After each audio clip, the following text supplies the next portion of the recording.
umugenzi urahawe ikaze gukurikirana ikiganiro mu gihugu c'ivyiza cuno musi. Mwibuke yuko turiko turiga igitabo c'ivyahishuwe, turicari ku gice ca 20.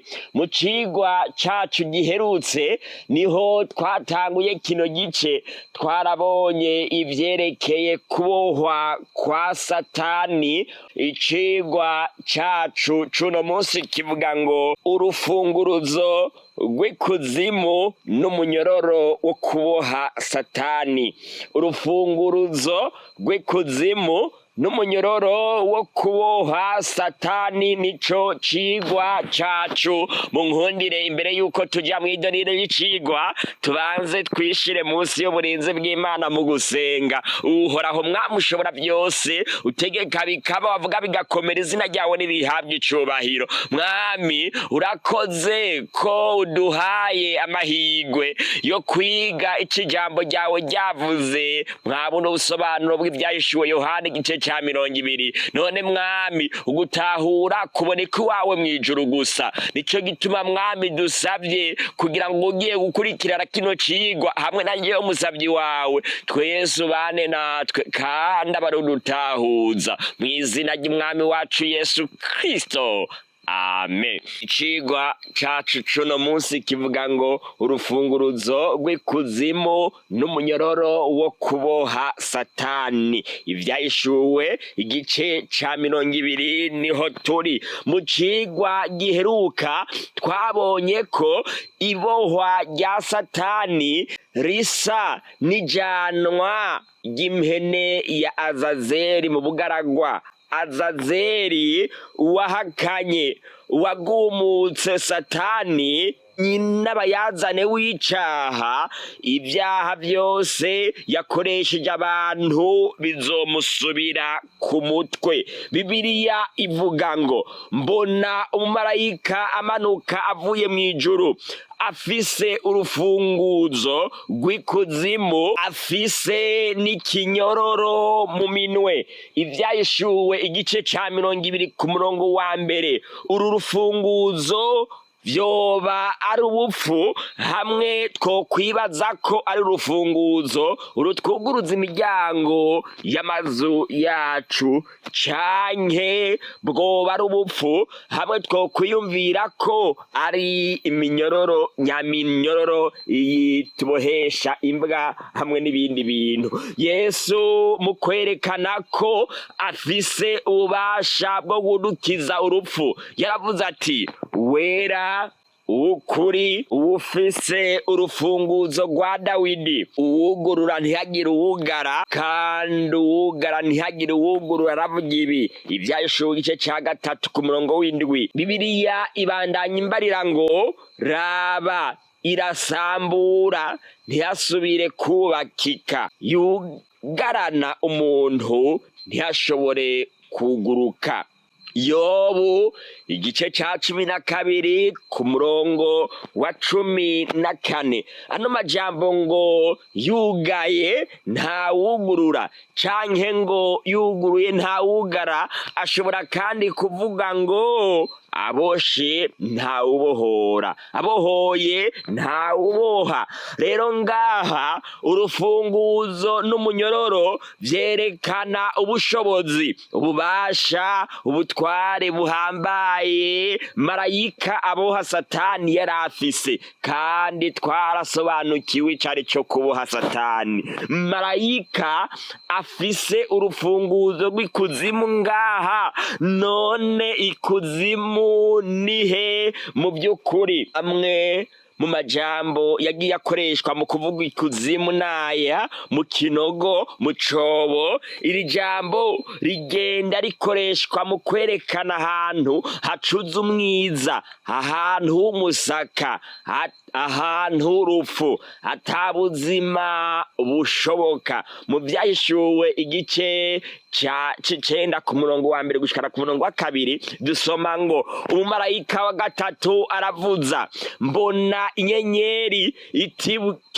itibukiye mw'isi ivuye mw'ijuru, ihabwa urufunguzo rw'urusumanyenzi rw'ikuzimu. Yugura urusumanyenzi rw'ikuzimu, rufundukamwo umwotsi nk'uko itanure rinini, izuba n'ikirere bicurishwa umwiza n'umwotsi wo muri urwo rusumanyenzi. Ivyahishuwe igice c'icenda ku murongo wa mbere gushikara ku murongo wa kabiri. Mugenzi, mwibuke yuko twabibonye yuko runo rusumanyenzi rw'ikuzimu rwerekana Abarabu bahariya muri Arabiya. Ngaha ijambo ikuzimu rikoreshwa mu kwerekana ahantu bataye hatagira ikintu kihera mu bugaragwa bwo muri Arabiya. Ijambo ryasobanuwe ngaha ngo ikuzimu niryo ryakoreshejwe mu gitabo c'Itanguriro igice ca mbere ku murongo wa kabiri mu kuvuga ngo umwiza wari ufutse idamba. Isi yari ikiri ubuzima, niko handitse, yari kubusa gusa, kandi umwiza wari ufutse idamba, kandi mpwemu w'Imana yatambatamba hejuru y'amazi. Itanguriro igice ca mbere ku murongo wa kabiri. Aha ni nk'uko bari kuvuga ngo umwiza wari ufutse ukuzimu. Mu kuvuga ngo umwiza wari ufutse idamba, ni nk'uko bari kuvuga ngo umwiza wari ufutse ikuzimu. Idamba n'ikuzimu muri Bibiliya nkomoko bakoresheje imvugo imwe. Ibuka ko igihe ca marayika yugurira ikuzimu ngo abohereyo Satani, ari igihe isi iba ari umusaka, ijwi ry'Imana riba yinyiganyije rihereye iyo iteranirije.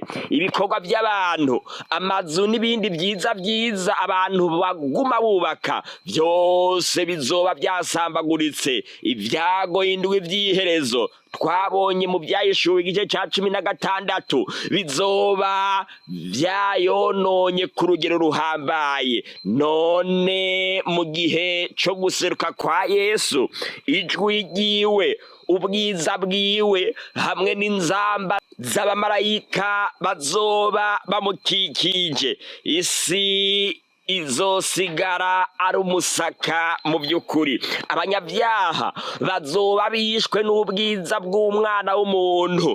Imibiri yabo yarimwo irabora, amagufa yabo yariko aribwa n'umuswa, aho yararambitswe adashinguwe, anyanyagiye hirya no hino. Nta babahamba ico gihe bazoba bahari, ntawo baririra. Izoba ari isi y'idamba, isi yahindutse ukuzimu. Koko wari kuyitegereza, yari kuvuga ngo isi yari kubusa gusa, yari ikiri buziba, kandi umwiza wari ufutse idamba muri ino si iheruka. Mu cigwa caheruka twabonye ko haba hariho umuntu yatogwa ngo ajane impene ya Azazeli mu bugaragwa. Umumarayika avugwa ngaha mu gice ca 20 ajana Satani kuzimu, nta nkeka niwe uyu muntu aboneka mu gihe ca kera hariya mu gitabo c'Abalewi igice ca 16 yatogwa kugira ngo ajane ino mpene ya Azazeli yashizwe kw'ivyaha mu bugaragwa. Uyu muntu yava mu bakuwe kw'icaha, mu batoranijwe, kuko abanyavyaha bobo umuntu yaboneka mu Bisirayeli atihanye, atakuwe kw'icaha, yaca yicwa n'ivyaha vyiwe. Uku niko igihe Yesu Kristo niyava ahera cane mu gikorwa ariko arakora nk'icakorwa ku munsi w'impongano mu gihe ca kera, amaze gusohoka ahera cane, abantu bose batazoba bakuwe kw'ivyaha aribo twitwa abanyavyaha bazoca bicwa n'ivyaha vyabo. Igihe bazoba babonye umwana w'umuntu aserutse mu bicu vyo mw'ijuru, bazokwicwa n'ubwiza bwiwe. None rero ngaha abantu tubona gusa n'abagororotsi bazoba basigaye, koko muri bano bagororotsi niho hagomba kuvamo umuntu ajana ino mpene ya Azazeli mu bugaragwa. Abagororotsi banesheje batakigira icaha biciye mu bushobozi bazohabwa bwo gusezerera inosi bakigira mw'ijuru. Muri iyo nzira niyo yo gusohoza uyu mugigwa wa marayika. Yesaya yari yarabivuze avuga ngo, raba Uhoraho agira ngo ahindure isi umusaka, ayigira amatongo, ayibike asanzaze abayibamwo. Yesaya igice ca 24 ku murongo wa mbere. Igihe Yeremiya yaraba kino gihe, igihe yerekwa kino gihe, yaravuze ngo, nararavye mbona isi nsanga ari misaka iri kubusa gusa. Yeremiya igice ca 4 ku murongo wa 23. Mbega nirihe jambo ryari gukoreshwa mu kuvuga isi y'iki gihe atari kuzimu? Mu vy'ukuri aha niho Satani azobohegwa ikiringo kingana n'imyaka 1000. Azoba akikijwe n'amatongo yatewe n'icaha ciwe, ntazoba ashoboye guhunga aho hantu yategetswe kuba h'umuvumo canke ngo yongere ahasanure hamere neza. Ububasha bwagereranijwe n'ikinyororo nibwo buzoba bwahamushize, bwahamuboheye. Kuhikura ntibizoba bigikunda. Satani azoba aboshwe. Tuzi neza ko Satani mu gukora akorera mu bantu, nibo arondera ngo abazimize. None muri iki gihe c'imyaka 1000 abagororotsi bazoba bari mw'ijuru aho adashobora gushika. Kino gihe Yesu niyaza, abagororotsi bazomusanganira bajanwe mw'ijuru mu bukwe hamwe n'iyindi migigwa izokogwa bari mw'ijuru. Tuzobibona mu cigwa kizokurikira.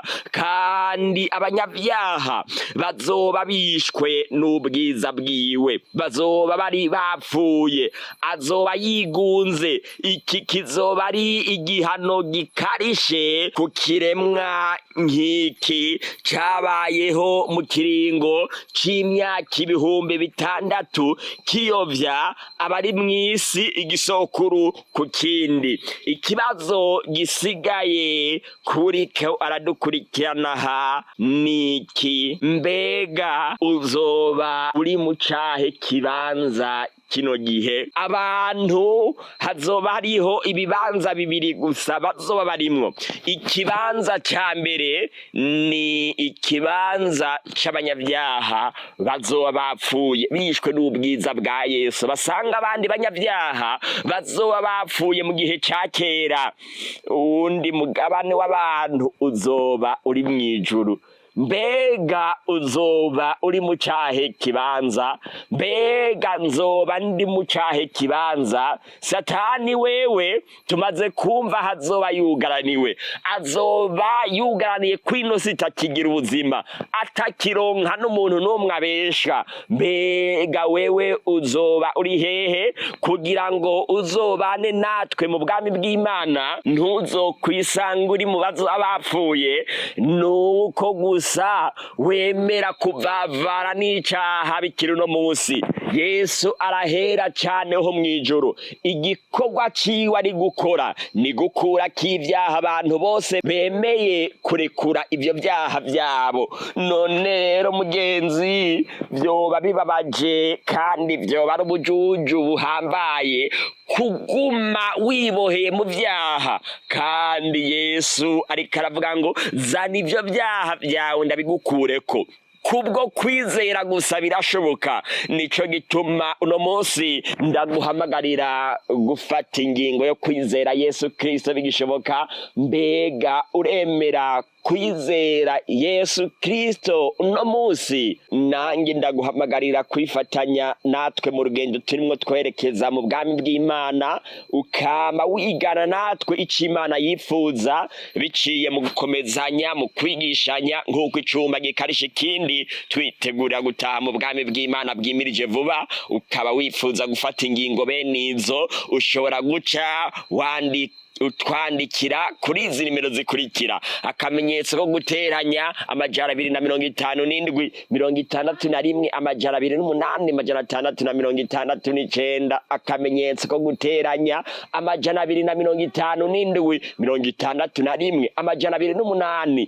208 669. Ukaba uri mushasha, kugira ngo bizokorohere kuronka ikiganiro gikurikira, ushobora gukanda subscribe, following, suivre, abone, bivana n'ururimi canke urubuga uriko urakoresha mu kudukurikirana. Niwabikora ibi YouTube canke Facebook, bazoca baguha notification, bazokumenyesha ikindi cigwa kibonetse, uzoba wiyandikishije mu badukurikirana kugira ngo nawe wamuronka bino vyigwa bidasanzwe. Ikindi naco biciye, niba ufise ikibazo ushobora kuvyandika muri komanteri. Niba naho wafashijwe n'ikiganiro, ntiwibagire gukora like, jeme. Ibi bifasha YouTube kumenya ibintu vy'ingirakamaro, hama ikabishikana kuri benshi bashoboka. Tukwibutse kandi yuko bino biganiro biraboneka misi yose ya gatanu isaha 12 z'agatondo, hamwe n'imisi yose y'isabato isaha 8:30 z'umuhingamo.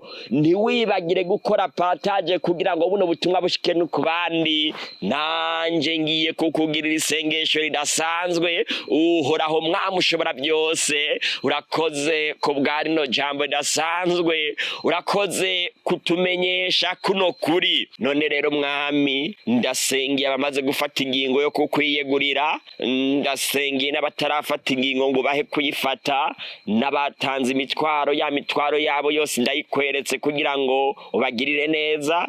Abatanze imitwaro bunyantege mu vyamwemu, haba kuri bo canke abagenzi babo, abatanze imitwaro y'ubugwayi, abagore batakibana n'abagabo, hamwe n'izindi ngorane zugarije mw'inosi, buri wese Mwami umurabe kandi umwishure bihwanye no kugomba kwawe. Ushishikare kubana natwe, gutunganya ubwenge bwacu, maze kugira ngo twame twitegure kugusanga bugiye kuza vuba. Uduhe ivyizigiro byo mwiherezo ryacu, mw'izina ry'Umwami wacu Yesu Kristo, amen.